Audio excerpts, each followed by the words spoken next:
እንደ ቀልድ ሲታይ የነበረው የፌስታልን አገልግሎት የሚከለክለው ጥር 23 መጣ አለፈ። እንግዲኛም እየተቀጣን ነው። ቀድመው ደግሞ የነቁት ደግሞ ሙያውን ተምረው ገንዘብ ሜክ ያደረጉ ነው። እንደ ምቾታችሁ ለማስተናገድ የ3 ቀንና የ1 ቀን ሙሉ ቀን ስልጠና አዘጋጅተን እየጠበቅናችሁ ነው።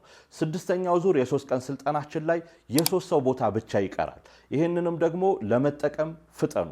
የ1 ቀን ስልጠናችን ደግሞ የፊታችን ማክሰኞ የካቲት 3 የሚካሄድ ስለሆነ ከጧቱ 2 ሰዓት እስከ 11 ሰዓት ሙሉ ስልጠናውን ፔፐር ባግ መስራት፣ ፔፐር ባግ ላይ ማተም እንዲሁም ደግሞ ሴልስና ማርኬቲንግንም አጠቃሎ በሙሉ ቀን የምንጨርሰው ስልጠና ይኖረናል ማለት ነው። ይሄንን ምዝገባ ለማካሄድ እንግዲህ ስልካችሁና ቴክስታችሁን ማስተናገድ በጣም ከባድ እየሆነብን ስለሆነ ብዙዎች እየደወላችሁና ቴክስት እያረጋችሁ ስለሆነ በጣም ቀላሉ መንገድ ባዮ ላይ ባለው ስልክ ቴሌግራም ላይ እየገባችሁ ቴክስት አድርጉልን። በቀላሉ ትመዘገባላችሁ። በ1 ቀን ወይም ደግሞ በ3 ቀን ስልጠና በቀላሉ ወደ ስራው ትገባላችሁ ማለት ነው።